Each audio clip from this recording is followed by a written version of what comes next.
I like people. I'd like some paper people. They'd be purple paper people. Maybe pop-up purple paper people. Proper pop-up purple paper people. How do you pop-up purple paper people? I hear you cry. Well, I'd probably prop up proper pop-up purple paper people with a proper pop-up purple people paperclip. But I'd pre-prepare appropriate adhesives as alternatives, a cheeky pack of blue tack just in case the paper slipped. Because I could build a pop-up metropolis. But I wouldn't want to deal with all those paper people politics, paper politicians with their paper-thin policies, broken promises without appropriate apologies. There'd be a little paper me and a little paper you. And we could watch paper TV and it would all be pay-per-view. We'd see the poppy paper rappers rap about their paper package, or watch paper people carriers get stuck in paper traffic on the A4 paper. There'd be a paper Princess Kate, but we'd all stare at paper Pippa. And then we'd all live in fear of Killer Jack the Paper Ripper. Because the paper propaganda propagates the people's prejudices. Papers printing pictures of all the photogenic terrorists. A little paper me and a little paper you. And in a pop-up population, people's problems pop up too. There'd be a parliament. There'd be a pompous paper parliament who remained out of touch and who ignored the people's protests about all the paper cuts.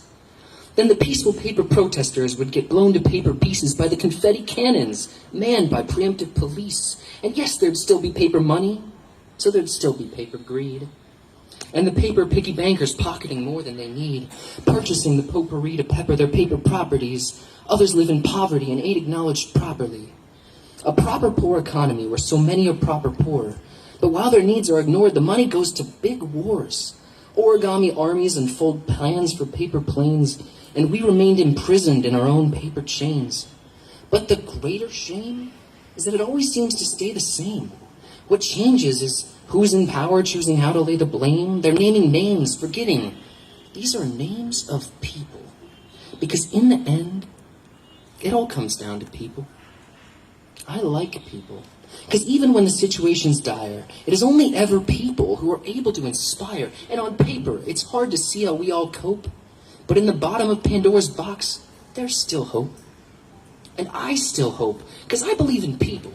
People like my grandparents, who every single day since I was born have taken time out of their morning to pray for me.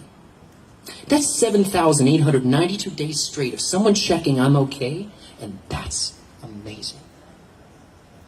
People like my aunt who puts on plays with prisoners. People who are capable of genuine forgiveness. People like the persecuted Palestinians. People who go out of their way to make your life better and expect nothing in return. You see, people have potential to be powerful. Just because the people in power tend to pretend to be victims, we don't need to succumb to that system. And a paper population is no different. There's a little paper me and a little paper you. And in a pop-up population, people's problems pop up too. But even if the world fell apart, then we'd still make it through. Because we're people. Thank you.